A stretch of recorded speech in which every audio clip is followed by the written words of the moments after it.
ನಾವು ಬ್ಯಾಂಗ್ಳೂರಿಂದ ಬಂದಿರೋದು. ಇದೇ ಫಸ್ಟ್ ಟೈಮ್ ಬಂದಿದ್ದು. ಸೊ ವಂಡರ್ಫುಲ್, ಪವರ್ಫುಲ್, ಚೆನ್ನಾಗಿದೆ. ಟೆಂಪಲ್ ಚೆನ್ನಾಗಿದೆ. ತಮ್ಮ ಹೆಸರಮ್ಮ? ಕಾವ್ಯ ಅಂತ. ಕಾವ್ಯ ಅಂತ. ಸೊ ತಾವು ಯೂಟ್ಯೂಬ್ ಚಾನಲ್ ನೋಡ್ಕೊಂಡು ಬರ್ತಾ ಇದ್ದೀರಾ? ಯೂಟ್ಯೂಬ್ ಚಾನಲ್ ನೋಡ್ಕೊಂಡು ಬರ್ತಾ ಇದ್ದೀವಿ. ಇದು ಪ್ರಥಮ ಸಾರಿ ಬರ್ತಾ ಇದೆ. ಇದು ಫಸ್ಟ್ ಟೈಮ್ ಬಂದಿದ್ದು. ನಿಮ್ಮ ಅನುಭವ ಹೇಗಿದೆ? ತುಂಬ ಪವರ್ಫುಲ್ ಇದೆ. ಲೈಕ್ ಒಳಗಡೆ ದೇವರು ನೋಡ್ತಾ ಇದ್ದಂಗೆ ತುಂಬ ಚೆನ್ನಾಗಿ ಅನಿಸುತ್ತೆ. ಸೊ ಒಂದು ರೀತಿ ವೈಬ್ರೇಷನ್ ಹೌದು, ಆ ಫೀಲ್ ಆಯಿತು. ತಾವು ಯಾವ ವಿಚಾರಕ್ಕೆ ಬಂದಿರ್ತಾವೆ ಇಲ್ಲಿಗೆ? ನಾವು ಅಂದರೆ ಲೈಕ್ ಮನೆಗೂ ಆ ವಿಚಾರ. ಸೊ ನಿಮ್ಮ ಮನಸ್ಸಿಗೆ ಹೇಗೆ ಅನಿಸ್ತಾ ಇದೆ ಈಗ? ಖುಷಿ ಆಗ್ತದೆ, ಚೆನ್ನಾಗಿದೆ. ಆ ವೈಬ್ರೇಷನ್ ಪವರ್ಫುಲ್, ವಾತಾವರಣ ಚೆನ್ನಾಗಿದೆ. Thank you. ಯಾ ದೇವಿ ಸರ್ವಭೂತೇಷು ಲಕ್ಷ್ಮೀರೂಪೇಣ ಸಂಸ್ಥಿತ ನಮಸ್ತಸ್ಯೈ ನಮಸ್ತಸ್ಯೈ ನಮಸ್ತಸ್ಯೈ ನಮೋ ನಮಃ. ಯಕ್ಷರಾಜಾಯ ವಿದ್ಮಹೆ ಕುಬೇರಾಯ ಧೀಮಹಿ ತನ್ನೋ ಧನಃ ಪ್ರಚೋದಯಾತ್. ಕುಬೇರ ಮಹಾಲಕ್ಷ್ಮೀ ನಮೋ ನಮಃ. ಜೈ ವಾರಾಹಿ, ಜೈ ಜೈ ವಾರಾಹಿ. ಆತ್ಮೀಯ ವೀಕ್ಷಕರೇ, ಈ ಒಂದು ದಿವ್ಯ ಕ್ಷೇತ್ರ ಪಾತಾಳ ವಾರಾಹಿ ಕುಬೇರ ಮಹಾಲಕ್ಷ್ಮಿ ಸನ್ನಿಧಾನ. ಈ ಒಂದು ದಿವ್ಯ ಮಂಗಳಮೂರ್ತಿ ನೀವು ನೋಡ್ತಾ ಇರುವಂಥದ್ದು ಕುಬೇರ ಮಹಾಲಕ್ಷ್ಮಿ ಅಂತೇಳಿ. ಈ ಒಂದು ದೇವಾಲಯ ಪ್ರಾರಂಭ ಆಗಿ ಕೊರೋನಾ ಮುಂಚೆ ನಾವು ಈ ಒಂದು ವಿಗ್ರಹವನ್ನು ಇಲ್ಲಿ ಇಟ್ಟಿದ್ದು. ಈ ಒಂದು ಸ್ಥಳೀಕರ ಒಂದು ವಿವರಣೆ ಹೇಳೋದಾದರೆ ಇದು ಭಂಡಾರೆ ಕಲ್ಲು ಅಂತೇಳಿ ಹೇಳ್ತಾರೆ ಇಲ್ಲಿರುವಂಥ ಸ್ಥಳೀಕರು. ಭಂಡಾರೆ ಕಲ್ಲು ಅಂದರೆ ಭಂಡಾರದ ಮೇಲೆ ಮಹಾಲಕ್ಷ್ಮಿ ಅಂತ ಇದಕ್ಕೆ. ಮಹಾಲಕ್ಷ್ಮಿ ಹಿಂದೆಯಿಂದನೂ ಇಲ್ಲಿ ಈ ಕ್ಷೇತ್ರದಲ್ಲಿ ವಿಶೇಷವಾದಂತಹ ಜನಗಳು ಬಂದು ಆರಾಧನೆ ಮಾಡ್ತಿದ್ರಂತೆ. ಹಿಂದೆಗಡೆ ನೀವು ಒಂದು ಮರ ನೋಡ್ಬೋದು, ಅದು ಆಲದ ಮರ, ಸುಮಾರು ಹಳೆಯ ಆದಂತಹ ಆಲದ ಮರ. ಈ ಒಂದು ಕ್ಷೇತ್ರದಲ್ಲಿ ಸರ್ಪಸಂಚಾರ ಕೂಡ ಇದೆ. ಆದಂತಹ ಇಲ್ಲಿ ಹಳ್ಳಿಯವರೆಲ್ಲ ಬಂದು ಅವಾಗವಾಗ ಬಂದು ಇಲ್ಲೊಂದು ಪೂಜೆ ಮಾಡ್ಕೊಳ್ಳೋದು, ಒಂದು ಈವೆಂಟ್ ಥರ ಮಾಡ್ಕೊಂಡು ಹೋಗ್ತಿದ್ರಂತೆ. ಸೊ ಅದಾದಮೇಲೆ ನಮಗೆ ನಮ್ಮ ಮನೆಯಲ್ಲಿರುವಂತಹ ಒಂದು ಚಿಕ್ಕ ಮೂರ್ತಿ ಏನಿದೆ, ಬಾಲಾ ತ್ರಿಪುರ ಸುಂದರಿ ಅಂತ ಅದು ಅಮ್ಮನವ್ರ ಹೆಸರು. ಈ ಬಾಲಾ ತ್ರಿಪುರ ಸುಂದರಿ ನಮ್ಮ 25 ವರ್ಷದ ಹಿಂದೆ ನನಗೆ ಒಬ್ಬರು ಗೌಡ್ರು ಈ ಒಂದು ವಿಗ್ರಹವನ್ನು ತಂದುಕೊಟ್ಟೋದ್ರು. ಆ ವಿಗ್ರಹ ಬಂದಿದ್ದು ಕೂಡ ಒಂದು ಕಾರಣಿಕವೇ, ಅಂದರೆ ಒಂದು ಪವಾಡ ಸದೃಶವಾಗಿ ನಮ್ಮ ಹತ್ರಕ್ಕೆ ಬಂತು. ಅದರಿಂದ ಅದಕ್ಕೂ ಮುಂಚೆ ನನ್ನ ವೃತ್ತಿ ಪೌರೋಹಿತ್ಯ ವೃತ್ತಿ. ದೇವಸ್ಥಾನದಲ್ಲಿ ನಾನು ಪೌರೋಹಿತ್ಯ ಅರ್ಚಕ ವೃತ್ತಿ, ಜೊತೆಯಲ್ಲಿ ಜ್ಯೋತಿಷ್ಯ, ಮಹಾಗಣಪತಿಯ ಒಂದು ಅನುಗ್ರಹದಿಂದ, ಗಣಪತಿಯ ಒಂದು ಪ್ರಸಾದದಿಂದ ನಾನು ಜ್ಯೋತಿಷ್ಯ ಹೇಳ್ತಾ ಇದ್ದೆ. ಸೊ ಈ ಜ್ಯೋತಿಷ್ಯ ಆ ಗಣಪತಿಯ ಕೃಪೆಯಿಂದ ಹೇಳ್ತಿದ್ದಾಗ ಒಬ್ಬ ಗೌಡ್ರು ಇದೇ ಥರ ಬಂದು ನನಗೆ ಜ್ಯೋತಿಷ್ಯ ಕೇಳ್ಕೊಂಡು ಹೋಗಿದ್ರಂತೆ. ಕೇಳ್ಕೊಂಡು ಹೋದಾಗ, ಯಾಕೆಂದರೆ ನಾನು ಕೇಳ್ಕೊಂಡು ಹೋಗಿದ್ರಂತೆ ಅಂತ ಯಾಕೆ ಹೇಳ್ತಿದ್ದೀನಿ ಅಂದರೆ, ನನಗೆ ಇವತ್ತು ಹೇಳಿದ್ದು ಇನ್ನೊಂದು ಅರ್ಧ ಗಂಟೆಗೆ ನನಗೆ ಮರ್ತೋಗ್ಬಿಡುತ್ತೆ. ಅದು ಭಗವಂತ ಕೊಟ್ಟಿರುವಂತಹ ವರಾನೋ ಶಾಪನೋ ನನಗೆ ಗೊತ್ತಿಲ್ಲ. ಆ ಒಂದು ಯಾಕೆಂದರೆ ನಾನು ಏನು ಹೇಳ್ತೀನೋ ಆ ಸ್ಫುರಣೆ, ಆ ಕ್ಷಣಕ್ಕೆ ಏನು ಹೇಳಿರ್ತೀನೋ ಅಷ್ಟೇ ಮಾತ್ರ ನನಗೆ ಜ್ಞಾಪಕ ಇರುತ್ತೆ. ಅವರೇ ಬಂದು ನನಗೆ ಜ್ಞಾಪಿಸಿ ಹೇಳ್ತಾರೆ, ಈ ಥರ ನೀವು ಹೇಳಿದ್ರಿ ನನಗೆ ಆಯಿತು ಅಂತ. ಅಷ್ಟೇ ನನಗೆ ಗೊತ್ತಿರುತ್ತೆ.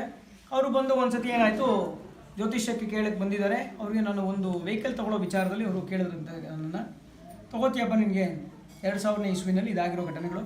ಅವಾಗೆಲ್ಲ ನಾವು ಲೋನ್ಗಳಿಗೆಲ್ಲ ಕೊಡ್ತಾ ಇರಲಿಲ್ಲ, ಈಸಿ ಲೋನ್ ಸಿಗ್ತಾ ಇರಲಿಲ್ಲ. ಕಷ್ಟಪಟ್ಟು ದುಡಿದು ಆ ದುಡ್ಡಲ್ಲಿ ನಾವು ಲೋನ್ಗಳು ತೊಗೋಬೇಕಾಗಿತ್ತು. ಬ್ಯಾಂಕ್ಗಳೆಲ್ಲ ತುಂಬ ಸ್ಟ್ರಿಕ್ಟ್ ಆಗಿತ್ತು, ಕೊಡ್ತಿರ್ಲಿಲ್ಲ ಯಾರಿಗೂ, ಇಷ್ಟೊಂದು ಈಸಿ ಇರಲಿಲ್ಲ. ಅವ್ರಿಗೆ ಹೇಳಿದಂತೆ ನೀನು ಗಾಡಿ ತೊಗೋತೀಯಾ, ನಿನ್ಗೆ ಒಳ್ಳೆಯದಾಗುತ್ತೆ ಹೋಗು ಅಂತ ಕಳಿಸಿದಂತೆ ಅವನು 1ಕ್ಕೆ 2 ಗಾಡಿ ತೊಗೊಂಡಿದ್ದಾರೆ. ಅದಾದಮೇಲೆ ಏನಾಗಿದೆ, ಒಂದು ಸತಿ ಅವರು ಹೊಲ ಉಳುಮೆ ಮಾಡಬೇಕಾದ್ರೆ ಒಂದು ದೊಡ್ಡ ಮಣ್ಣಿನ ಬಂಡೆ ಸಿಕ್ಕಿದೆ. ಆ ಬಂಡೆಯನ್ನು ಅಲ್ಲೇ ಬಿಟ್ಬಿಟ್ಟು ರಾತ್ರಿ ಆಗಿದೆ, ಹೊಟ್ಟೋಗ್ಬಿಟ್ಟಿದ್ದಾರೆ ಅವರು. ಜೋರಾಗಿ ಯಾವುದೋ ಒಂದು ಕಾಲದಲ್ಲಿ ಮಳೆ ಬಂದಿದೆ. ಆ ಮಳೆ ಬಂದಾಗ ಏನಾಗಿದೆ, ಆ ಮಣ್ಣಿನ ಒಂದು ಬಂಡೆ ಮೇಲೆ ಮಳೆ ಸುರಿದು ಅದು ಒಂದು ಕಪ್ಪು ಕಾಣ್ತಿತ್ತಂತೆ. ಬೋರ್ಲು ಬಿದ್ದಿರುವಂತಹ ವಿಗ್ರಹ, ಅದೇ ವಿಗ್ರಹ ಇದು ಚಿಕ್ಕದು ನೀವು ನೋಡ್ತಾ ಇರುವಂಥದ್ದು. ಸೊ ಈ ವಿಗ್ರಹ ಅವ್ರಿಗೆ ಸಿಕ್ಕಿದ ಮೇಲೆ ಏನಾಗಿದೆ, ಅವರು ನನಗೆ ಅಲ್ಲಿ ಮನೇಲಿ ಇಟ್ಕೊಂಡು, ಎಲ್ರಿಗೂ ಆಸೆ ಅಲ್ವಾ ಒಂದು ವಿಗ್ರಹ ಸಿಕ್ಕಿದಾಗ ಆಸೆ, ಇನ್ನೊಂದು ಯಾರಾದರೂ ಗೌರ್ಮೆಂಟಿಗೆ ಗೊತ್ತಾದರೆ ತೊಂದರೆ ಆಗುತ್ತೆ ಅನ್ನೋ ವಿಚಾರದಲ್ಲೋ ಅಥವಾ ಏನೋ ಅವರು ಮನೇಲಿ ಇಟ್ಕೊಂಡು ಪೂಜೆ ಮಾಡ್ತಿದ್ದಾರೆ. ಆ ಪೂಜೆ ಮಾಡ್ತಿದ್ದಾಗ ಏನಾಯಿತು, ಅಲ್ಲಿ ಊರಿನವರೆಲ್ಲ ಹೇಳಿದಂತೆ ಇದನ್ನು ಹಂಗೆಲ್ಲ ಪೂಜೆ ಮಾಡಬಾರ್ದು, ಯಾಕೆಂದರೆ ಒಂದು ದೇವಿ ವಿಗ್ರಹ ಆಗಲಿ ದೇವತಾ ವಿಗ್ರಹಗಳನ್ನು ಸಿಕ್ಕಿದಾಗ ಅದನ್ನು ಹಂಗೆಲ್ಲ ಕಲ್ಲಿನ ವಿಗ್ರಹ ಅದೆಲ್ಲ ಪೂಜೆ ಮಾಡಬಾರ್ದು, ಯಾರನ್ನ ಕೇಳಿಬಿಟ್ಟು ನೀವು ಉಪಯೋಗಿಸುವಂತ. ಸೊ ಅವನು ಹೀಗೆ ಬಂದಾಗ ಎಲ್ಲರದು ಇದೇ ಥರ ಜ್ಯೋತಿಷ್ಯಕ್ಕೆ ನಿಂತ್ಕೊಂಡ್ರು. ಎಲ್ಲರೂ ಅವರು ಸರದಿ ಬಂದಾಗ 108ರಲ್ಲಿ ನಾನು ಒಂದು ಪ್ರಶ್ನಾಶಾಸ್ತ್ರವನ್ನು ಹೇಳ್ತೀನಿ. 108ರಲ್ಲಿ ಒಂದು ನಂಬರ್ ಕೇಳಿಬಿಟ್ಟು ಹೇಳಿದೆ, ಅವರು ಯಾವುದೊಂದು ನಂಬರ್ ಹೇಳಿದ್ರು. ಆ ನಂಬರ್ಗೆ ದೈವ ಪ್ರಶ್ನೆ ಅಂತ ಗೊತ್ತಾಯಿತು. ನೀವು ದೈವತೆ ಸಂಬಂಧಪಟ್ಟಂಥ ಪ್ರಶ್ನೆ ಕೇಳ್ತಿದ್ದೀರ. ಅವರು ಆಶ್ಚರ್ಯವಾಗಿ ಹೌದು ಸ್ವಾಮಿ ನಾವು ಈ ಥರ ನನಗೆ ಈ ಥರ ಭೂಮಿಯಲ್ಲಿ ಸಿಕ್ಕಿದೆ, ಈ ಥರ ಏನೇನು ಮಾಡಬೇಕು ಗೊತ್ತಿಲ್ಲ, ನಾನು ಇಟ್ಕೊಂಡು ಮನೇಲಿ ಪೂಜೆ ಮಾಡ್ತಾ ಇದ್ದೀನಿ. ಸೊ ಮನೇಲಿ ಪೂಜೆ ಮಾಡ್ತಿದ್ದಾರೆ ಅಂತ ಹೇಳಿದ್ರೆ ಮತ್ತೆ ಗಣಪತಿಯ ಮುಖ ನೋಡಿ ಕೇಳಿದೆ, ಇನ್ನೊಂದು 108 ನಂಬರ್ ಕೇಳಿ ಗಣಪತಿ ಹೇಳ್ತಾ ಇದ್ದಾನೆ ಇದನ್ನು ನನಗೆ ಕೊಟ್ಬಿಡಿ ಅಂತ ಕೇಳಿದೆ. ಅವರು ಸಂತೋಷವಾಗಿ ಒಂದು ದಿವಸ ಟೈಮ್ ತೊಗೊಂಡು ಮನೆಯಲ್ಲೆಲ್ಲ ಕೇಳಬೇಕಲ್ಲ, ಸೊ ಮನೆಯಲ್ಲೆಲ್ಲ ಕೇಳಿ ಆದಮೇಲೆ ಏನು ಮಾಡಿದ್ರು, ಸಪರಿವಾರ ಸಮೇತರಾಗಿ ಬಂದು ಅದನ್ನು ಮಹಾಗಣಪತಿಗೆ ದಾನವಾಗಿ ಕೊಟ್ಟೋದ್ರು. ಅವತ್ತಿನಿಂದ ಈ ಒಂದು ವಿಗ್ರಹ ವಿಶೇಷವಾದಂತಹ ಅದರ ಶಕ್ತಿ ತರಂಗಗಳಿಂದ ಏನಾಗ್ತಿದೆ, ಬಂದಂತಹ ಭಕ್ತಾದಿಗಳಿಗೆಲ್ಲ ಕೂಡ ಒಳ್ಳೇದು ಮಾಡ್ತಾ ಹೋಗ್ತಾ ಇತ್ತು. ಇವಾಗ ನೀವು ನೋಡ್ತಾ ಇರೋದು ಬೆಳ್ಳಿಯ ಒಂದು ಕವಚ, ಅದು ಆ ಬೆಳ್ಳಿ ಕವಚ ಕೂಡ ಮಕ್ಕಳು ಗಂಡು ಮಕ್ಕಳೇ ಬೇಕು ಅಂತ ಬೇಡ್ಕೊಂಡು ಹೋಗಿ ಮಕ್ಕಳು ಆದಮೇಲೆ ಅವರು ಬೆಳ್ಳಿಯ ಒಂದು ಕೊಟ್ಟು ಕವಚ ಮಾಡಿಸಿರುವಂಥದ್ದು. ಸೊ ಹೀಗೆ ಒಬ್ಬೊಬ್ರದ್ದು ಒಂದೊಂದು ರೀತಿಯಾದಂತಹ ಒಂದು ಕೋರಿಕೆಗಳನ್ನು ದೇವಿ ಈಗಲೂ ಕೂಡ ಮಾಡಿಸ್ತಾನೆ ಇದ್ದಾಳೆ, ಈಗಲೂ ಕೂಡ ಆಗ್ತಾನೆ ಇದೆ. ಆ ಒಂದು ದೇವಿಯ ಒಂದು ಅನುಗ್ರಹದಿಂದ ಈ ಒಂದು ಬೃಹದಾಕಾರವಾದಂತಹ ಲಕ್ಷ್ಮಿಯನ್ನು ಮಾಡಬೇಕು ಅಂತೇಳಿ ಸಂಕಲ್ಪ ಮಾಡಿಕೊಂಡು ಈ ಒಂದು ಕರಿಯಪ್ಪನ ದೊಡ್ಡಿ ಎಂಬ ಒಂದು ಜಾಗ ಇದು ಬನ್ನರ್ಘಟ್ಟದಿಂದ ಸುಮಾರು 12 ಕಿಲೋಮೀಟ್ರು. ಅಂದರೆ ಊರು ಒಳಗಡೆ ಬರಬೇಕಾದಾಗ ಸ್ವಲ್ಪ ಕಾಡು ಸಿಕ್ಕತ್ತೆ ಅಷ್ಟೇ ಹೊರತಾಗಿ ಅಲ್ಲಿನ ಕಾಡು ಪ್ರಾಣಿಗಳಾಗಲಿ ಇನ್ನೊಂದಾಗಲಿ ಯಾವುದು ತೊಂದರೆನೂ ಮಾಡಿಲ್ಲ, ಅದು ಕಾಣಿಸ್ಕೊಳ್ಳೋದು ಇಲ್ಲ ಯಾರಿಗೂ, ಆರಾಮಾಗಿ ಬಂದು ಓಡಾಡಬಹುದು. ಇದು ಕರಿಯಪ್ಪನ ದೊಡ್ಡಿ ಅಂತ ಈ ಊರಿನ ಒಂದು ಕ್ಷೇತ್ರದ ಹೆಸರು ಇದು. ನಾವು ದೇವನಹಳ್ಳಿ ತಾಲೂಕು ಬಾಗ್ಲೂರು ಗ್ರಾಮದಿಂದ ಬಂದಿರೋದು. ನಾವು ಒಂದು ಯೂಟ್ಯೂಬ್ ಚಾನಲಲ್ಲಿ ದೇವಸ್ಥಾನ ಬಗ್ಗೆ ತಿಳ್ಕೊಂಡಾದ್ಮೇಲೆ ನಾವು ಅಲ್ಲಿ ಹೋಗ್ಬೇಕು, ನಮ್ಮ ಕಷ್ಟಗಳನ್ನ ಹೇಳ್ಬೇಕು ಅನ್ಸೋದು. ಅದಕ್ಕೋಸ್ಕರ ಇದು ಫಸ್ಟ್ ಟೈಮ್ ನಾವು ಬಂದಿರೋದು. ನಮ್ಗೇನು ಒಳ್ಳೇದಾಗುತ್ತೆ ಅದ್ರ ಮೇಲೆ ಇಲ್ಲಿ ಏನು ಕೊರತೆ ಇದೆ ಅದನ್ನು ಮಾಡಿಸ್ಕೊಡೋಣ ಅಂತ ನಾವು ಮನಸ್ಸಲ್ಲಿ ಅಂದ್ಕೊಂಡು ಬೇಡ್ಕೊಂಡಿದ್ದೀವಿ. ಸೊ ತಾವು ಯಾವ ವಿಚಾರಕ್ಕೆ ಬಂದಿದ್ದೀರಿ? ಅಂದರೆ ನಮ್ಮ ಒಂದು ಜಮೀನು ಇದ್ರ ಬಗ್ಗೆನೇ ಸ್ವಲ್ಪ ಪ್ರಾಬ್ಲಮ್ ಇದೆ. ಸೊ ಹಂಗಾಗಿ ಆದಷ್ಟು ಬೇಗ ತಾಯಿ ನಮ್ಗೆ ಅದನ್ನು ಮಾಡಿಕೊಟ್ರೆ ಇಲ್ಲಿ ಏನು ಕೊರತೆ ಇದೆ ಅದನ್ನು ನಾವು ಮಾಡಿಸ್ಕೊಡ್ತೀವಿ. ಸೊ ಇಲ್ಲಿಗೆ ಬಂದ ನಂತರ ನಮ್ಮ ಮನಸ್ಸಿಗೆ ಹೇಗೆ ಅನಿಸ್ತಾ ಇದೆ? ತುಂಬ ಖುಷಿ ಆಗ್ತಾ ಇದೆ ಸರ್. ತುಂಬ ಖುಷಿ ಆಗ್ತಾ ಇದೆ. ಅಮ್ಮ ನಿಮ್ಗೆ ಹೇಗೆ ಅನಿಸ್ತಾ ಇದೆ? ನನಗೆ ಖುಷಿ ಆಗ್ತಿದೆ. ನನಗೆ ನಿನ್ನೆಯಿಂದ ಫೀವರು, ನಿನ್ನೆ ಹೋಗೋಣ ಅಂತ ಹೇಳಿದ್ರು, ನಾಳೆ ಆದರೂ ಆಗಲ್ಲ ಅಂದ್ಕೊಂಡಿದ್ದೆ. ಬೆಳಿಗ್ಗೆ ಹೋಗೇಬೇಕು, ಆ ಅಮ್ಮನ ದರ್ಶನ ಮಾಡೇಬೇಕು ಸಂಕಲ್ಪ ಮಾಡಿ ಬಂದಿದ್ದೀರಿ, ತಾಯಿಗೆ ಕರ್ಸ್ಕೊಂಡಿರಿ ಅಮ್ಮನ? ಖಂಡಿತವಾಗ್ಲು ತುಂಬ ಸುಸ್ತು, ನನಗೆ ನಿಂತ್ಕೊಳ್ಳೋಕ್ಕಾಗಿಲ್ಲ. ಅಮ್ಮನ ದರ್ಶನ ಮಾಡ್ಕೊಂಡ್ರೆ ನಾವು ಕೇಳಿದ್ರೆ ಅಮ್ಮ ಮಾಡ್ಕೊಡ್ಬೇಕು. ವಿಶೇಷವಾಗಿ ನಾವು ವಾರಾಹಿ ಮಾತಾ ಇದ್ದಾಳೆ. ಈಗ ವಾರಾಹಿ ನವರಾತ್ರಿಗಳು ಸ್ಟಾರ್ಟ್ ಆಗುತ್ತೆ. ಈ ಜ್ಯೇಷ್ಠ ಮಾಸದ ಅಮಾವಾಸ್ಯೆ ಆದ ನಂತರ ಅಂದರೆ ಮುಂದಿನ ತಿಂಗಳು ಕರೆಕ್ಟಾಗಿ 25-26ನೇ ತಾರೀಕು ಈ ಒಂದು ಆಷಾಢ ಮಾಸ ಸ್ಟಾರ್ಟ್ ಆಗುತ್ತೆ. ಆಷಾಢದಿಂದ 9 ದಿನಗಳು ವಾರಾಹಿ ನವರಾತ್ರಿ ಅಂತ ಇದೆ. ಸೊ ಈ ವಾರಾಹಿ ನವರಾತ್ರಿಯಲ್ಲಿ ವಿಶೇಷವಾದಂತಹ ಪೂಜಾದಿಗಳನ್ನು ಈ ವಾರಾಹಿಗೆ ಸಂಬಂಧಪಟ್ಟಂತಹ ಒಂದು ಕಾರ್ಯಕ್ರಮಗಳನ್ನು ಮಾಡ್ತಾ ಇದ್ದೀವಿ. ಜೊತೆಯಲ್ಲಿ ಪ್ರತಿ ಭಾನುವಾರ ಇಲ್ಲಿ ಋಣಮುಕ್ತ ಕುಬೇರ ಮಹಾಲಕ್ಷ್ಮಿ ಪೂಜಾ ಅಂತ. ಅಂದರೆ ಈ ಜಗತ್ತಿನಲ್ಲಿ ಅಂದರೆ ಈ ಕಲಿಯುಗದಲ್ಲಿ ಎಲ್ಲರೂ ಕೂಡ ಸಾಲದಿಂದ ಬಳಲ್ತಾನೇ ಇದ್ದೀವಿ. ಇಂಥ ಸಾಲದಿಂದ ವಿಮುಕ್ತರಾಗಿ ನಮಗೆ ಏನೋ ಒಂದು ಈ ಒಂದು ಇರುವಂತಹ ಕಾಲದಲ್ಲಿ ಜೀವನವನ್ನು ಸುಗಮವಾಗಿ ಸುಲಲಿತವಾಗಿ ಮಾಡಿಕೊಂಡು ಈ ಸಾಲ ಬಾಧೆಯಿಂದ ವಿಮುಕ್ತರಾಗೋದಕ್ಕೋಸ್ಕರ ಈ ಒಂದು ಋಣಮುಕ್ತ ಕುಬೇರ ಮಹಾಲಕ್ಷ್ಮಿ ಪೂಜಾ ಅಂತ ಮಾಡ್ತಾ ಇದ್ದೀವಿ. ಈ ಒಂದು ಪೂಜೆಯಲ್ಲಿ ವಿಶೇಷವಾಗಿ ಕರುಂಗಾಲಿ ಮಾಲಾ ಅಂತ, ಈ ಕರುಂಗಾಲಿ ಮಾಲಾ ತಮಿಳುನಾಡಲ್ಲೆಲ್ಲ ಸುಪ್ರಸಿದ್ಧವಾಗಿದೆ. ನಮ್ಮ ದೇವಾಲಯದಲ್ಲೂ ಕೂಡ ಸುಪ್ರಸಿದ್ಧವಾಗ್ತಾ ಇದೆ ಈ ನಡುವೆ ಎಲ್ಲನೂ. ಸೊ ನಾವು ಕೂಡ ಮಾಲೆಯನ್ನು ಕೊಡ್ತಾ ಇದ್ದೀವಿ. ಸೊ ಏನಕ್ಕೆ ಕೊಡ್ತಾ ಇದ್ದೀವಿ ಅಂತಂದರೆ ವಾರಾಹಿ ಮಾತೆ ಹತ್ರ ಇಟ್ಟು ನಾವು ಕೊಡ್ತಾ ಇದ್ದೀವಿ. ವಾರಾಹಿ ಮಾತೆ ಬೇರೆ ಅಲ್ಲ, ಸುಬ್ರಹ್ಮಣ್ಯ ಸ್ವಾಮಿ ಬೇರೆ ಅಲ್ಲ, ಅದು ಎರಡೂ ಶಕ್ತಿಗಳು ಒಂದೇ ಆಗಿರೋದ್ರಿಂದ. ಕರುಂಗುಲಿ ಮಾಲೆ ಈಗ ತಾವು ಧರಿಸಿದ್ರೆ ಅದಲ್ವೇ? ಹೌದು ಸರ್, ಇದೆ ಕರುಂಗುಲಿ ಮಾಲೆ. ತಾವು ಧರಿಸಿರೋ ಹೌದು, ಇದು ಬ್ರಾಸ್ಲೇಟು ಸಿಗುತ್ತೆ, ಮತ್ತೆ ಮಾಲೆನೂ ಸಿಗುತ್ತೆ. ಸಾಮಾನ್ಯವಾಗಿ ಮಾಲೆಗೆ ನಾವು ಜಾಸ್ತಿ ಒತ್ತು ಕೊಡ್ತೀವಿ, ಯಾಕೆಂದರೆ ಮಾಲೆ ತಗೊಳ್ಳಿ ಅಂತಲೇ ಹೇಳ್ತೀವಿ. ಕಾರಣ ಏನಂದರೆ ರೇಟ್ ಜಾಸ್ತಿ ಅಂತಲ್ಲ, ಮಾಲೆ ತಗೊಂಡಾಗ ಏನಾಗುತ್ತೆ, ನಾವೇ ಇಲ್ಲಿ ಕೆಲವೊಂದು ಮಂತ್ರಗಳನ್ನು ಅವ್ರಿಗೆ ಹೇಳ್ಕೊಡ್ತೀವಿ. ಅಂದರೆ ಇವಾಗ ನಿಮಗೆ ಒಬ್ಬೊಬ್ಬರಿಗೆ ಒಂದೊಂದು ಸಮಸ್ಯೆ ಇದೆ. ಇವಾಗ ನಾವು ಋಣಮುಕ್ತ ಕುಬೇರ ಪೂಜೆ ಮಾಡಿಸಿದಾಗ ಅದರಲ್ಲಿ 3 ರಿಂದ 4 ಬೀಜಾಕ್ಷರ ಮಂತ್ರಗಳನ್ನು ಅವ್ರಿಗೆ ಕೊಡ್ತೀವಿ. ಆ ಕೊಟ್ಟು ಅದರಲ್ಲಿ ಜಪ ಮಾಡಬೇಕು. ಏನಕ್ಕೆ ಜಪ ಮಾಡಬೇಕು ಅಂತಂದರೆ ಒಬ್ಬೊಬ್ಬರಿಗೆ ಒಂದೊಂದು ರೀತಿಯಾದಂತಹ ಸಾಲಗಳಿರ್ತವೆ, ಬಾಧೆ ಇರ್ತವೆ, ಆಮೇಲೆ ಧನ ಬೇಕಾಗಿರುತ್ತೆ. ಈ ರೀತಿ ಮಾಡಿದಾಗ ಯಾಕಂದರೆ ದೈವಿಕವಾದಂತಹ ಶಕ್ತಿಗಳು ನಮ್ಮ ಮೈ ಮೇಲೆ ಇರಬೇಕು, ಯಾವತ್ತು ಇರುತ್ತೆ. ಪ್ರತಿಯೊಬ್ಬ ಮನುಷ್ಯನಿಗೂ ದೈವಿಕವಾದಂತಹ ಆಧ್ಯಾತ್ಮಿಕ ಶಕ್ತಿ ಇರುತ್ತೆ. ಅದನ್ನು ಜಾಗೃತ ಮಾಡಬೇಕು. ಆ ಜಾಗೃತ ಮಾಡಿದಾಗ ಏನಾಗುತ್ತೆ, ಇನ್ನೂ ಕೂಡ ನಮಗೆ ಅನುಕೂಲ ಮಾಡ್ತಾ ಹೋಗುತ್ತೆ. ಆ ಉದ್ದೇಶಕ್ಕೋಸ್ಕರ ಕರುಂಗಲಿ ಮಾಲಾ ಮತ್ತು ಕುಬೇರ ಯಂತ್ರವನ್ನು ಕೊಡ್ತಾ ಇದ್ದೀವಿ. ಇದು ಯಾವ ಯಂತ್ರ ಇದು? ಸರ್, ಇದು ಕುಬೇರ ಯಂತ್ರ. ಇದು ಕುಬೇರ ಯಂತ್ರ ಅಂತ ಗೋಲ್ಡ್ ಪ್ಲೇಟೆಡ್ ಯಂತ್ರ. ಯಾಕೆ ನಾವು ಗೋಲ್ಡ್ ಪ್ಲೇಟೆಡಲ್ಲೇ ಮಾಡಿಸಿದ್ದೀವಿ ಅಂತಂದರೆ ಕುಬೇರನ ಒಂದು ಸಂಕೇತ ಏನು ಅಂತಂದರೆ ಗೋಲ್ಡು, ಬಂಗಾರ, ಚಿನ್ನ, ಇದನ್ನೆಲ್ಲ ಏನು ಹೇಳ್ತೀವಿ ಅದಕ್ಕೆ ಸಂಪತ್ತಿಗೆ ಕಾರಕಾರ್ತನಾಗಿರುವಂಥವನು ಕುಬೇರ. ಈ ವಜ್ರ ವೈಡೂರ್ಯಾದಿಗಳಿಗೆ ಕಾರಕಾಧಿಪತಿ ಕುಬೇರ. ಮತ್ತು ಲಕ್ಷ್ಮಿ ಕೂಡ ಬಂಗಾರಕ್ಕೆ ಅಧಿದೇವತೆ. ಹಾಗಾಗಿ ಎಲ್ಲರ ಮನೆಯಲ್ಲೂ ಕೂಡ ಬಂಗಾರ ಜಾಸ್ತಿ ಆಗಲಿ, ಹೇರಳವಾದಂತಹ ಬಂಗಾರ ಪ್ರಾಪ್ತಿಯಾಗಲಿ, ಅವ್ರ ಮನೆಯಲ್ಲೆಲ್ಲ ಕೂಡ ಅವರು ಅನ್ಕೊಂಡಿದ್ದು ಕೆಲಸ ಸಾಧನೆ ಆಗಲಿ. ಯಾಕಂದರೆ ನಾವು ಬರೀ ಬಾಯಿನಲ್ಲಿ ಎಲ್ರಿಗೂ ಹೇಳ್ತಾ ಇರ್ತೀವಿ, ಮಂತ್ರ ಹೇಳ್ತೀವಿ ನಾವೆಲ್ಲರಿಗೂ, ಸರ್ವೇ ಜನ ಸುಖಿನೋ ಭವಂತು, ಸಮಸ್ತ ಸನ್ಮಂಗಳಾನಿ ಭವಂತು ಅಂತ. ಬಾಯಿನಲ್ಲಿ ಹೇಳ್ತಾ ಇರೋದು ಒಂದು ರೀತಿ ಆದರೆ ಅದನ್ನು ಕಾರ್ಯರೂಪಕ್ಕೆ ತರಬೇಕು, ಕೃತಿ ರೂಪದಲ್ಲೂ ಬರಬೇಕು. ಆ ಒಂದು ಉದ್ದೇಶಕ್ಕೋಸ್ಕರ ಎಲ್ಲರ ಮನೆಯಲ್ಲೂ ಕೂಡ ಮಹಾಲಕ್ಷ್ಮಿಯ ಒಂದು ಪರಿಪೂರ್ಣಾನುಗ್ರಹ ಅವ್ರಿಗಾಗಿ ಅವರವರ ಒಂದು ಮನಸ್ಸಂಕಲ್ಪ ಏನಿದೆ ಅದೆಲ್ಲ ಸಂಕಲ್ಪ ಈಡೇರಿಕೊಂಡು ಅವರು ಅಂದ್ಕೊಂಡಿದ್ದು ಆಗ್ತಾ ಇದ್ದರೆ ಅವರು ಕೂಡ 4 ಜನಕ್ಕೆ ಒಳ್ಳೇದು ಮಾಡೋಕ್ಕೆ ಒಂದು ಶಕ್ತಿ ಪ್ರಾಪ್ತಿಯಾಗುತ್ತೆ. ಇವಾಗ ನನ್ನ ಹತ್ರ 100 ರೂಪಾಯಿ ಇದ್ದಾಗ ನಾನು ಅದರಲ್ಲಿ 1 ರೂಪಾಯಿ ಆದರೂ ದಾನ ಮಾಡೋಕ್ಕೆ ಮನಸ್ಸು ಬರುತ್ತೆ ನನಗೆ. ನನ್ನ ಹತ್ರ 1 ರೂಪಾಯಿ ಇಲ್ಲ ಅಂತ ಹೇಳಿದ್ರೆ ನಾನೇನು ದಾನ ಮಾಡೋಕ್ಕಾಗತ್ತೆ? ಹಾಗಾಗಿ ಆ ರೀತಿಯಾದಂಥ ಹೇರಳವಾದಂತಹ ಸಂಪತ್ತು ಅವ್ರಿಗೆ ಪ್ರಾಪ್ತಿಯಾಗಲಿ, ಪ್ರಪಂಚಕ್ಕೆ ಅವರು ಒಳ್ಳೆಯ ಹೆಸರು ಕೀರ್ತಿ ಪ್ರಾಪ್ತಿಯಾಗಲಿ ಅನ್ನೋ ಉದ್ದೇಶಕ್ಕೋಸ್ಕರ ಈ ಒಂದು ಯಂತ್ರವನ್ನು ಇಟ್ಕೊಡ್ತಾ ಇದ್ದೀವಿ. ಜೊತೆಗೆ ಇದಕ್ಕೆ ಅವ್ರ ಕೈನಲ್ಲೇ ಪ್ರಾಣ ಪ್ರತಿಷ್ಠಾಪನಾದಿಗಳನ್ನ ಮಾಡಿಸ್ತೀವಿ. ಕಾರಣ ಏನು ಅಂತಂದರೆ ಮಹಾನ್ಯಾಸದಲ್ಲಿ ಒಂದು ಮಂತ್ರ ಹೇಳುತ್ತೆ, ದೇಹೋ ದೇವಾಲಯ ಪ್ರೋಕ್ತೋ ಜೀವೋ ದೇವ ಸನಾತನಃ ತ್ಯಜಾದ್ಯ ಜ್ಞಾನ ನಿರ್ಮಾಲ್ಯಂ ಸೋಹೋಭಾವೇನ ಪೂಜೆಯೇತ್ ಅಂತ. ಇದು ಭಾವಾರ್ಥ.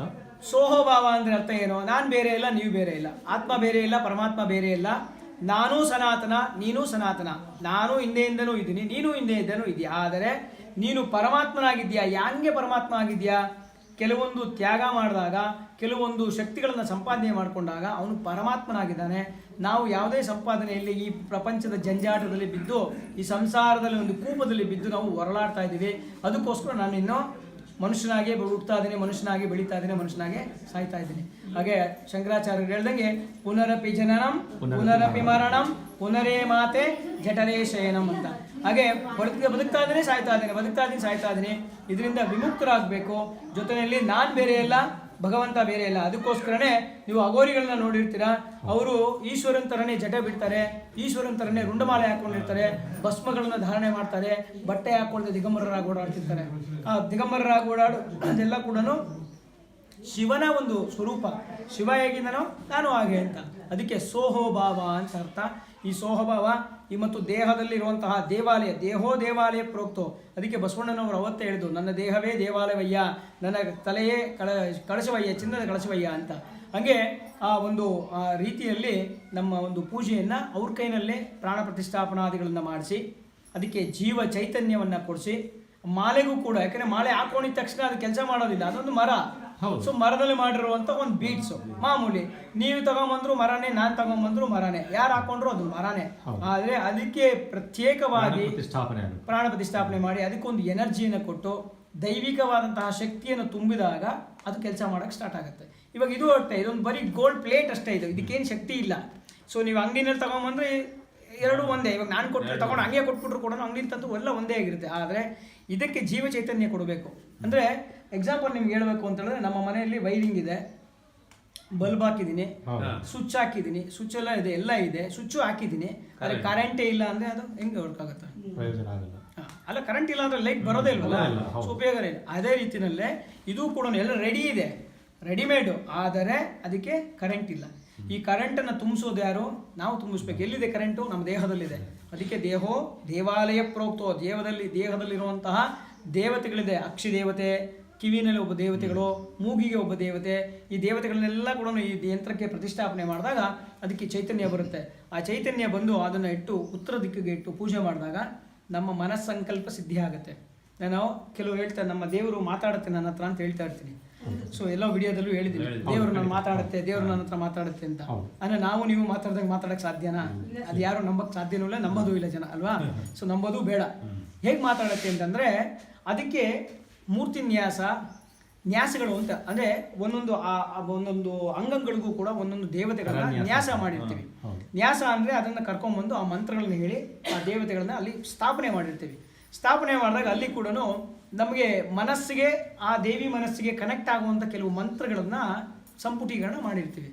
ಏನಾಗುತ್ತೆ, ನಾವು ಇಲ್ಲಿ ಕೂತ್ಕೊಂಡು ಆ ದೇವಿಗೆ ಸಂಬಂಧಪಟ್ಟಂತಹ ಬೀಜಾಕ್ಷರಗಳನ್ನು ಜಪ ಮಾಡಿದಾಗ ಆ ಜಪದ ಒಂದು ಕನೆಕ್ಟಿವಿಟಿ ಏನಾಗುತ್ತೆ, ವೈಫೈ ಕನೆಕ್ಟ್ ಆದಾಗ ಕನೆಕ್ಟ್ ಆಗಿಬಿಡುತ್ತೆ. ಅವಾಗ ಏನು ಹೇಳುತ್ತೆ, ಅವಾಗ ನಮಗೆ ಸ್ಫುರಣೆ ಅಂತ ಕೊಡ್ತಾರೆ. ಸ್ಫುರಣೆ ಅಂತಂದರೆ ಏನೋ ಒಂದು ನೀವೇನೋ ಒಂದು ಪ್ರಶ್ನೆ ಕೇಳ್ತೀರಾ, ಆ ಪ್ರಶ್ನೆಗೆ ಕಣ್ಮುಚ್ಚಿ ಅಮ್ಮ ಅಂತ ಹೇಳಿದ ತಕ್ಷಣ ಅದಕ್ಕೆ ಇದು ಆನ್ಸರ್, ಇದಾಗುತ್ತೆ ಇದಾಗಲ್ಲ, ಇದು ಈ ರೀತಿ ಹೋಗು ಈ ರೀತಿ ಮಾಡಬೇಡ ಅನ್ನೋದೊಂದು ಸ್ಫುರಣೆ ಅಂತ ಅದಕ್ಕೆ ಹೆಸರು. ಆ ಸ್ಫುರಣೆಯನ್ನು ಕೊಟ್ಟಾಗ ಅದನ್ನು ನಾವು ವಾಕ್ಶಕ್ತಿ ಮೂಲಕ, ವಾಗ್ದೇವತೆಯ ಮೂಲಕ ನಾವು ಉಚ್ಚಾರಣೆ ಮಾಡಿದಾಗ ಅವ್ರಿಗೆ ಅದು ಕಾರ್ಯಸಿದ್ಧಿಯಾಗಿರುತ್ತೆ. ಸೊ ಹಾಗಾಗಿ ಆ ದೇವಿ ಮಾತಾಡೋ ವಿಧಾನ ಈ ರೀತಿ ಇರುತ್ತೆ. ಕಣ್ಣು ಮುಚ್ಚಿ ಕೇಳಿಕೊಂಡಾಗ ದೇವಿ ಮಾತಾಡ್ತಾಳೆ. ಈ ರೀತಿಯಾದಂತಹ ಪೂಜೆಗಳನ್ನು ನಾವಿಲ್ಲಿ ವಿಶೇಷವಾಗಿ ಮಾಡಿಸ್ತಾ ಇದ್ದೀವಿ. ಮತ್ತು ಹಾಗೆ ಗುರುಗಳೇ, ತಮ್ಮ ದೇವಸ್ಥಾನದಲ್ಲಿ ಅರ್ಚನೆ ಜೊತೆ 1 ರೂಪಾಯಿನ ಒಂದು ನಾಣ್ಯವನ್ನು ಕೊಡ್ತಾರೆ. ಹೌದು. ಅದ್ರ ಬಗ್ಗೆ ವಿಶೇಷತೆ ಏನಿದೆ? ಸೊ ಇದು ಕರ್ನಾಟಕದಲ್ಲೇ ಪ್ರಪ್ರಥಮ ದುಡ್ಡು ಕೊಡುವ ದೇವಸ್ಥಾನ ಅಂತೇಳಿ ಪ್ರಸಿದ್ಧಿ ಆಗೋಗ್ಬಿಟ್ಟಿದೆ. ಸೊ ಏನಕ್ಕೆ ದುಡ್ಡು ಕೊಡ್ತಾ ಇದ್ದೀವಿ ಅಂತಂದರೆ, ಒಂದು ನಿಮಿಷ, 1 ರೂಪಾಯಿ ಕಾಯಿನ್ನು ಪ್ರಸಾದ ರೂಪವಾಗಿ ನಾವು ಕೊಡ್ತಾ ಇದ್ದೀವಿ. 1 ರೂಪಾಯಿ ಅಂತಲ್ಲ, ಅವರವರ ಅದೃಷ್ಟಕ್ಕೆ 1 ರೂಪಾಯಿ, 10 ರೂಪಾಯಿ, 20 ರೂಪಾಯಿ ಈ ರೀತಿಯಾಗಿ ಕಾಯಿನ್ಗಳನ್ನು ಕೊಡ್ತಾ ಇದ್ದೀವಿ. ಕಾರಣ ಏನಕ್ಕೆ ಅಂತಂದರೆ, ಇವಾಗ ನಾನು ನಿಮ್ಮ ಮನೆಗೆ ಬರ್ತೀನಿ. ಸೊ ನಿಮ್ಮ ಮನೆಗೆ ಬರ್ತೀನಿ, ನಾನು ತುಂಬ ಆತ್ಮೀಯತೆ ಇರುತ್ತೆ ನನಗೂ ನಿಮಗೂ. ನೀವು ಬರಿಗೈನಲ್ಲಿ ಕಳಿಸ್ತೀರಾ ನನ್ನ? ಬಾ, ಕಾಫಿನೋ ತಿಂಡಿನೋ ಏನಿಲ್ಲ, ಒಂದು ಲೋಟ ನೀರಾದರೂ ಕೊಡ್ತೀರಾ? ಅದೇ ಥರನೇ ಮಹಾಲಕ್ಷ್ಮಿ ಹತ್ರ ಬರೋದೇನಕ್ಕೆ ಜನ? ಏನೋ ಒಂದು ಅಪೇಕ್ಷೆ ಅಲ್ವಾ, ಏನೋ ಒಂದು ಕಷ್ಟದಲ್ಲಿರ್ತಾರೆ, ಏನೋ ಒಂದು ನಷ್ಟದಲ್ಲಿರ್ತಾರೆ ಪಾಪ. ಅವ್ರಿಗೆಲ್ಲರಿಗೂ ಕೂಡ ಏನೋ ಒಂದು ರೀತಿಯಾದಂತಹ ಒಳ್ಳೆಯದಾಗಲಿ ಅನ್ನೋ ಉದ್ದೇಶ ಒಂದು. ಇನ್ನೊಂದು ಉದ್ದೇಶ ಏನು ಅಂತಂದರೆ, ಎರಡೂ ಕೈನಲ್ಲೂ ಕೂಡ ಶ್ರೀ ಯಂತ್ರ ಇದೆ. ಶ್ರೀಗೆ ಸಂಬಂಧಪಟ್ಟಂತಹ ಯಂತ್ರ ಅಂದರೆ ದುಡ್ಡಿಗೆ ಸಂಬಂಧಪಟ್ಟ ಯಂತ್ರ ಎರಡೂ ಕೈನಲ್ಲೂ ಇದೆ. ಇದು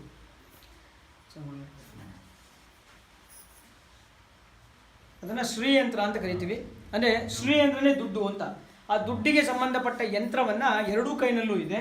ಎದೆಯ ಭಾಗದಲ್ಲಿ, ಇಲ್ಲಿ ಈ ಎದೆ ಭಾಗದಲ್ಲಿ ನಾರಾಯಣ ಇದ್ದಾನೆ. ಸೊ ಲಕ್ಷ್ಮೀನಾರಾಯಣ ಎರಡೂ ಒಂದೇ ವಿಗ್ರಹದಲ್ಲಿ ಇರೋದ್ರಿಂದ ಅವರಿಬ್ಬರು ಅನುಗ್ರಹ ಕೂಡ ನಮಗಾಗಬೇಕು. ಲಕ್ಷ್ಮೀನಾರಾಯಣ ಹೃದಯ ಅಂತ ಒಂದು ಪಾರಾಯಣ ಇದೆ, ಅದು ಅಥರ್ವಣ ವೇದದಲ್ಲಿ ಬರುತ್ತೆ, ರಹಸ್ಯವಾದಂತಹ ಮಂತ್ರಗಳ ಬದಲು. ಅದರಲ್ಲೂ ಕೂಡ ಹೇಳ್ತಾರೆ, ನಿನ್ನ ಆಜ್ಞೆ ಇಲ್ಲದೆ, ಅಂದರೆ ಅಮ್ಮನವರು ಆಗಲಿ ಐನವರಾಗಲಿ ಆಜ್ಞೆ ಇಲ್ಲದೆ ನಮಗೆ ಒಂದು ಎಲೆ ಕೂಡ ಅಲ್ಲಾಡೋದಿಲ್ಲ. ಆ ರೀತಿ ಆ ಭಗವಂತನ ಕೃಪೆ ಎಲ್ರಿಗೂ ಆಗಬೇಕು. ಲಕ್ಷ್ಮೀನಾರಾಯಣ ಥರ ಈ ಬರುವಂತಹ ದಂಪತಿಗಳು ಪ್ರೇಮಿಕರಾಗಿರಬೇಕು, ಅನ್ಯೋನ್ಯವಾಗಿರಬೇಕು. ಯಾಕೆಂದರೆ ದುಡ್ಡಿಗೋಸ್ಕರ ಯಾವತ್ತೂ ಅವ್ರಿಗೆ ಕಷ್ಟ ಬರಬಾರ್ದು. ಎಲ್ರಿಗೂ ಕೂಡ ದುಡ್ಡು ಹೇರಳವಾಗಿ ಅವರವರ ಶಕ್ತಿಗೆ ಅನುಸಾರವಾಗಿ ಅವರವರು ಏನೇನು ಕೆಲಸ ಮಾಡ್ತಿದ್ದಾರೋ ಅವ್ರಿಗೆ ಕಷ್ಟ ಇಲ್ಲದೆ, ಅದರಲ್ಲಿ ಏನು ಹೇಳುತ್ತೆ ಅಂದರೆ ಲಕ್ಷ್ಮೀನಾರಾಯಣ ಹೃದಯದಲ್ಲಿ ಅನಾಯಾಸೇನ ಮರಣಂ ವಿನಾ ದ್ಯೂನೇನ ಜೀವನಂ ಅನ್ನುತ್ತೆ. ವಿನಾ ದ್ಯೂನ ಅಂತಂದರೆ ಬೇಡ್ಕೋಬಾರ್ದಂತೆ ಯಾರ ಹತ್ರ ಹೋಗ್ಬಿಟ್ಟು. ಯಾವಾಗ ಬೇಡ್ಕೊಳ್ಳಲ್ಲ ಅಂತಂದರೆ, ಭಗವತಿಯ ಒಂದು ಶರಣಾಗತನಾದಾಗ, ಭಗವತಿ ಕೃಪೆ ಬಿದ್ದಾಗ ಅವನು ಈ ಜನ್ಮ ಅಲ್ವಾ, ಎಷ್ಟೇ ಜನ್ಮ ಎತ್ತು ಬಂದರೂ ಕೂಡ ಅವನಿಗೆ ದರಿದ್ರ ಅನ್ನೋದೇ ಬರೋದಿಲ್ವಂತೆ. ಆ ದುಡ್ಡಿಗೆ ಸಂಬಂಧಪಟ್ಟ ದರಿದ್ರ ಬರೋದಿಲ್ಲ. ಆ ಉದ್ದೇಶಕ್ಕೋಸ್ಕರ ಯಾರಿಗೂ ದರಿದ್ರ ಬರಬಾರ್ದು. ಎಲ್ರಿಗೂ ಕೂಡ ಅವರವರ ಮನೋವಾಂಛೆಗಳೆಲ್ಲ ಈಡೇರ್ತಾ ಇರಬೇಕು. ದುಡ್ಡು ಹೇರಳವಾದಂತಹ ಸಂಪತ್ತು ಅವರಿಗೆ ಪ್ರಾಪ್ತಿಯಾಗಲಿ ಅನ್ನೋ ಉದ್ದೇಶಕ್ಕೋಸ್ಕರ ಚಿಕ್ಕ ಮಗು ಬರಲಿ, ಆ ಚಿಕ್ಕ ಮಗುಗೂ ಕಾಸು ಕೊಡ್ತೀವಿ. ಯಾಕೆಂತಂದರೆ ಆ ಮಗುದು ಒಂದು ಭವಿಷ್ಯ ಇದೆ, ಮುಂದಕ್ಕೆ ಅದು ಏನಾಗುತ್ತೋ ದೊಡ್ಡದಾಗಿ ಏನಾಗುತ್ತೋ ಗೊತ್ತಿಲ್ಲ. ಹಾಗಾಗಿ ಪ್ರತಿಯೊಬ್ಬ ಮನೆ ಚಿಕ್ಕ ಹುಡುಗನಿಂದ ಹಿಡಿದು ದೊಡ್ಡ ವಯಸ್ಸಾಗಿರೋವರೆಗೂ ಕೂಡ 1 ರೂಪಾಯಿ ಕಾಯಿನ್ ಕೊಡ್ತಾ ಇದ್ದೀವಿ. ಇನ್ನೊಂದೇನು ಅಂತಂದರೆ, ಇವಾಗ ಒಂದು ಸತಿ ಬಂದು ಒಂದೇ ಸತಿ ಕೊಡ್ತೀವಿ ಇಲ್ಲ, ನೀವು ಪದೇ ಪದೇ ಬನ್ನಿ, ಪದೇ ಪದೇ ಕೊಡ್ತೀವಿ. ನೀವು ಎಷ್ಟು ಸತಿ ಬರ್ತೀರೋ ಅಷ್ಟು ಸತಿ ನಿಮಗೆ ಕೊಡ್ತಾನೇ ಇರ್ತೀವಿ. ಸೊ ಹೀಗೆ ಅದನ್ನು ಆ ಚಿಕ್ಕ ಅಮ್ಮನವರ ಒಂದು ಸಂಕಲ್ಪದಿಂದ ಈ ಒಂದು ದುಡ್ಡನ್ನು ಕೊಡ್ತಾ ಇದ್ದೀವಿ. ಎಲ್ರಿಗೂ ಕೂಡ ಅನುಗ್ರಹ ಆಗಲಿ, ಎಲ್ರಿಗೂ ಕೂಡ ಒಳ್ಳೆಯದಾಗಲಿ ಅನ್ನೋ ಉದ್ದೇಶಕ್ಕೆ ಈ ಥರ ಕುಂಕುಮದಲ್ಲಿ ಅದ್ದಿ ಕೊಡ್ತಾ ಇದ್ದೀವಿ ಪ್ರಸಾದ ರೂಪವಾಗಿ. ಈ ಕುಂಕುಮ ಕೂಡ 1 ಕೋಟಿ ಲಲಿತಾ ಸಹಸ್ರನಾಮ ಒಂದು ಮುತ್ತೈದೆ ಕೈನಲ್ಲೇ ಮಾಡಿಸಿ, ಆ ಕುಂಕುಮನೇ ಇದು ಪ್ರಸಾದ. 1 ಕೋಟಿ ಕುಂಕುಮಾರ್ಚನೆ ಮಾಡಿಸಿದ್ದೀವಿ ಈ ಲಲಿತಾ ಸಹಸ್ರನಾಮನ ಮುತ್ತೈದೆಯರ ಕೈಲೇ, ಬರೀ ಹೆಂಗಸರನ್ನೇ ಕೂಡಿಸಿ ಅದನ್ನು ಮಾಡಿಸಿ ಆ ಪ್ರಸಾದ ಜೊತೆಯಲ್ಲಿ 1 ರೂಪಾಯಿ ಕಾಯಿನ್ ಕೊಡ್ತಾ ಇದ್ದೀವಿ.